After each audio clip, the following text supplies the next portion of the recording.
My name is Kim, and I will be your host for this show. I've got some friends backstage who are getting ready to bring out all those live animals that you all are here to see. But before we get started, I've got just a few things to go over to make sure everything runs smoothly. Now, I know that it's lunchtime and we have some pretty yummy snacks out there, but I do need all food put away completely out of sight as long as we're in our amphitheater, as we do have a few animals that know exactly what people food is, and they will come on out and take it from you. Now, they have not yet figured out beverages though, so if you have something to drink out next to you, that is perfectly fine. Now, occasionally our animals do decide to come on out into those bleachers, and you know what? Maybe our trainers might decide to come on out into those bleachers as well. So I'm going to ask that any of those yellow pathways are kept clear, because that is our stairway for us to be able to get all the way in, and any of our guests who continue to come on in as well. Now, if any of our animals do make it out into those bleachers, I ask that you keep your hands to yourself, because we don't want them to learn that fingers might be kind of yummy snacks as well. Also, call out to them. They will know that we have all those good yummy snacks that they are ready for, and that you do not. We don't want them to be like, well, what do you have for me? A finger? No, thank you. All right, now, once we are all nice and seated, I'm going to ask that we stay in those exact seats for the duration of the show. Right now, stage is a great place for our animals. They're nice and comfortable, but a lot of movement from our crowd can be kind of spooky or scary. And we want to make sure that the next time that we ask our animals to come on out, yeah, I had a great time last time. I would love to do that again. So as long as y'all are remaining seated, our animals will remain nice and comfortable. And lastly, our animals, they do respond to the energy that they get. So if you see something you like, go ahead, give them a nice round of applause. Now, this doesn't apply just to our animals backstage, but also to our animals of the human variety as well. Thank you. All right. Folks, if anybody wants to join us now, is a perfect time to do so. Come on in, take those seats. You're also more than welcome to watch from out there as well. Now, are we ready to get this show started? Yeah. All right. Let's see. Come on in, folks. Come on in. Now, our first guest, she's going to be pretty quickly arriving because we're sitting right here in North America. But come on in, take those seats. Just ask that you keep those yellow pathways clear so that any of our guests coming on in have a way into those features, or even our trainers. Come on in, folks. Come on in. For those of you just arriving, if you have any food, please keep it put away completely out of sight while you are in our amphitheater. But if you have a beverage out, that is perfectly fine. Alrighty, folks, let's get those final seats taken before our first guest comes on out. Now, coming to us all the way from, well, right here in Arizona. It's such a long trip. Now, these guys, they are, well, they're pretty stinking cute, if I do say so myself. Erica here, native to Arizona. Pretty stinking cute, right? No, I'm just kidding. We're waiting for our friend Buffy to come on out, and well, she's got this nice little tunnel that she's been working on. Pretty stinking cute, right? Yes, Buffy here, she is a striped skunk, and as a striped skunk, she is the most common skunk here in North America, and you can find them here in Arizona. But of course, most people don't want to open up their front door to find a skunk on their porch. Why not? Shout it out. They spray stinky stuff, right? Anybody worried that Buffy's gonna turn around and do what skunks do best? Couple of us. Sorry, first 3 rows, that is our spray zone. I'm just kidding. Buffy's not gonna turn around and spray. Not only was she raised with people, so she's pretty comfortable, but even those wild skunks, they're not gonna spray right away either, because that spray is their last line of defense. And they only have about 6 to 8 sprays stored up at any given time. And that spray gland can take up to a week to refill. So if they go spraying willy-nilly any rustling bush that's startling them, well, they're gonna be out of that spray rather quickly, and that's losing their protection as well. So if our skunks are feeling threatened, they're gonna give you a few warning signs. They're gonna stomp their little feet, puff out their fur, make some nice scary noises, and hope that you just leave them alone. But if that doesn't work, the next warning sign they're gonna give you is a handstand. What, a handstand? Good. It's not really scary, right? Okay, but when Buffy here, she's doing a handstand, she is showing off those nice bright white stripes. Now, our skunks, they're nocturnal, which means that they come out when? At night. And usually those animals that come out at night want to be nice and dark to blend in with those surroundings. But these bright white stripes, they can sometimes seem to glow in the moonlight. So when Buffy is doing a handstand, showing off those white stripes, she is sending a message. She is saying, hey, I am not trying to hide from you. Maybe you should be hiding from me. Maybe I'm the dangerous animal here. And if you don't leave me alone, I will turn around, aim, and fire. And that skunk can accurately hit the bullseye of a target from over 10 feet away. And they can start to spray as young as 8 days old. So yes, even those baby skunks can get too. Now, once that spray has been released, that scent can be smelled for up to a mile. So if you are a predator and you've been sprayed by a skunk, do you think you're sneaking up on your next meal anytime soon? Probably not. They're going to be able to smell you a mile away, literally. Now, has anybody had the pleasure of being sprayed by a skunk?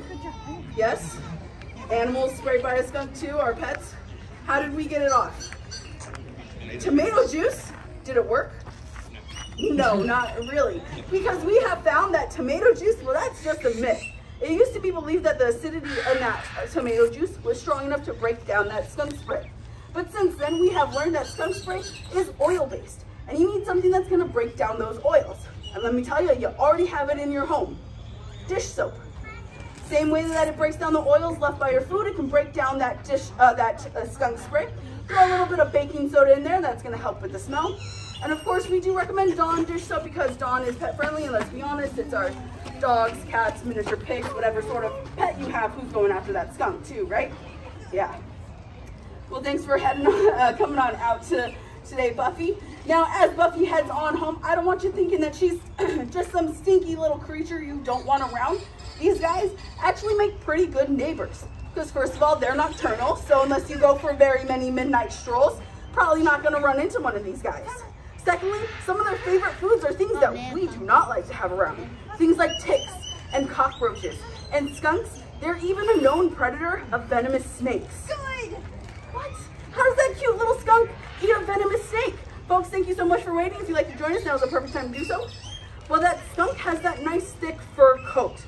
So she's actually going to wait for that snake to strike, and that snake is just going to get a mouthful of fur.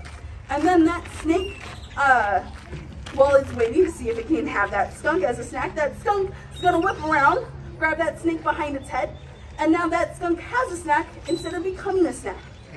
So I think that I would rather have a skunk in my neighborhood than a bunch of ticks that could end up on my dog, roaches that could end up in my home, or venomous snakes that could end up hurting anybody. What do you think? Yeah, pretty good neighbors, right? Alrighty, folks, thanks for coming. Come on in. Go ahead and take those seats. How's everybody's day at the zoo going? Good, good, good. It's a beautiful day here at the zoo. It's a little bit chilly for us because, you know, we're used to working outside in 115, so 75 gets a little bit chilly for us. Not that it's even 75 degrees out here just yet.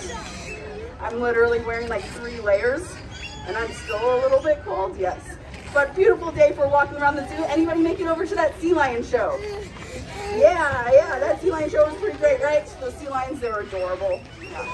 Alrighty, folks, come on in. Go ahead and take those seats quickly because our next guest is ready to come on out. And this next guest is going to be a little bit of a surprise to me because I put 2 names up on the board and let my trainers decide who they want to bring out.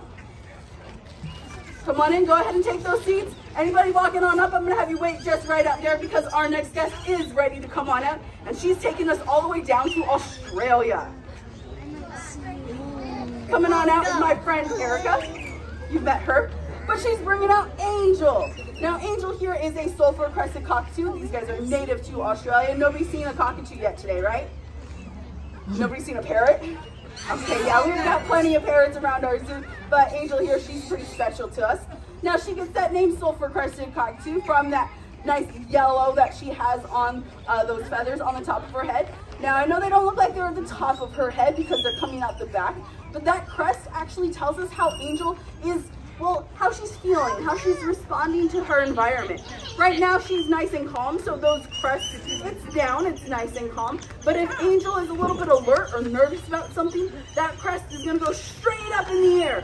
And those feathers, well, you're gonna be able to see all that bright yellow. Now, Angel here, she's pretty fun to have around. she's got the intelligence level of about a toddler, 2 to 3 years old, right? Now, with that toddler intelligence comes that toddler personality. For those of you familiar, let me see if I get this right. She screams for no reason whatsoever. Constantly wants the attention on her. Has the most energy when we just do not. Yeah, right? But Angel, unlike our toddlers, never gonna grow out of it. She's gonna have that toddler mentality, personality, her entire life, which can be upwards of 30 to 40 years.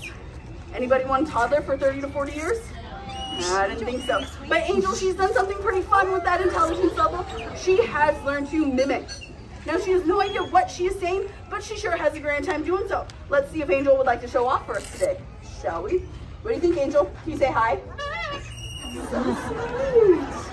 And we're so sweet, we'll follow that up with some nice angel kisses. Oh, once we're done with our seed, because we're polite, we don't talk with our mouth full. Got some angel kisses? Yeah, some nice little angel kisses. Now, when Angel is not out here educating y'all, she does have a second job here at the zoo. She is a great tour guide. Whenever she sees something that you need to see, she'll let you know by saying, look at that. That's one of our favorites. Y'all want to hear that one again? Yeah, all right. Now, when these birds are out in Australia, they're living in large family groups, and they're not really paying attention when they're out there looking for their favorite foods like seeds and nuts. So they'll leave 1 or 2 birds at the top of those trees to look out for those for any danger. And if those birds do see any danger, they'll let the rest of the group know with a nice loud alarm. Did that hurt anybody's ears? No, that actually, Angel, she was being very polite. That scream can get much louder. Sometimes we can hear her louder than the jets that fly over our heads. And that alarm can be heard up to about a mile away. Yeah. Now, Angel here, she's also learned something that you may have taught your dog. And this is because she's got some pretty special feet. Her feet are what we call zygodactyl. So that means that she's got 2 toes in the front and 2 toes in the back. And it gives her really good gripping and grasping strength. Let's see if she would like to show off for us today. What do you think, Angel? Can you play dead? It's the wrong type of gun show, Erica.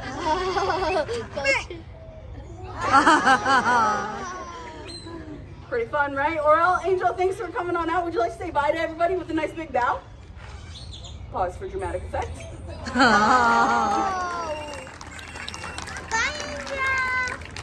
Folks, thanks so much for waiting. Now that Angel's gone on home, you're more than welcome to take your seats. All right, now, Angel made it seem pretty fun to have a parrot, right? She wants a parrot.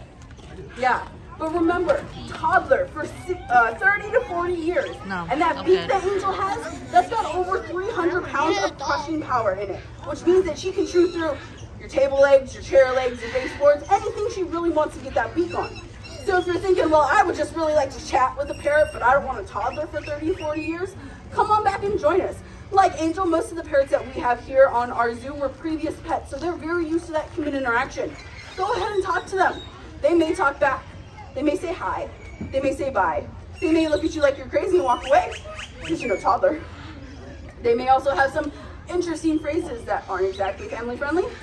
That is a disclaimer, they were previous pets. They did not learn everything that they know from us. All right, folks, for our next guest, we're going all the way down to South America.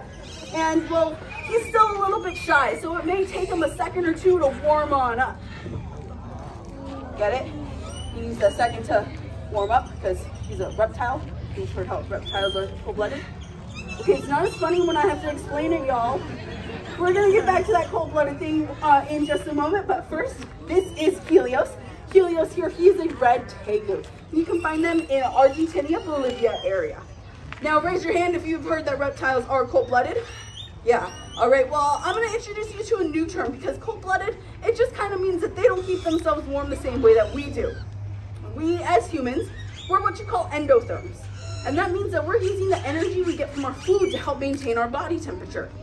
But our reptiles, they're what we call ectotherms. And that word breaks down to meaning outside temperature. So that means that he's going to use his outside environment to help maintain his body temperature. So if he's feeling a little bit chilly, he's going to go find a nice patch of sun to warm up in. If that sun gets too warm, he's going to find a nice patch of shade to cool down in. Now tegus, though, they are very special. They are the only reptile that we know of that can do both. Yep, so if he does need to use the energy from his food just like us, he can do that. Now this usually happens during a certain time of the year when they're out there looking for their significant others.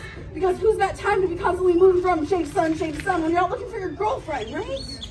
Nobody's got time for that. Now Helios here, he's not quite big enough to go find his girlfriend, but when he is, the way that he's going to impress her is with those big chubby cheeks. Yeah, we like chubby cheeks, don't we? Oh, yes. Yeah. Those chubby cheeks, those are his cheek gels. They're essentially fat and muscle storages there. But only the males are gonna have those chubby cheeks. And the bigger the cheek gels, the more likely he is to find a girlfriend, because they say, hey, I'm a nice, healthy tegu. I've been able to hunt and provide for myself, and I can pass those traits down to our baby tegus. Now, I did say that Helios wasn't quite big enough to go find a girlfriend yet, and that's because he's not showing off that true tegu size. Helios here, he's what, maybe about 2.5, 3 feet long. When these guys get to be full grown, they can be anywhere between 4.5 to 5 feet long. Give you a little idea of what that might look like. I'm 5'2". Imagine a lizard almost as tall as me walking around your front door. It'd be pretty scary, right? Yeah. Now, I do have to apologize to anybody. Did Helios stick his tongue out at you? No. Super rude, right? But is he actually being rude? No, what's he doing? He's smelling, yeah.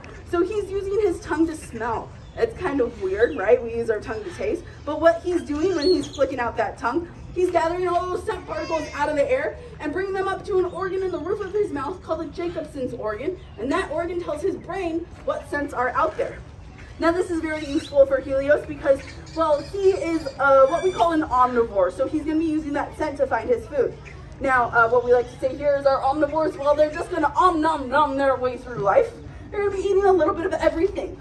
But some of Helios's favorite foods are going to be things like small rodents, other small reptiles, and even eggs. Why do you think they might like eggs?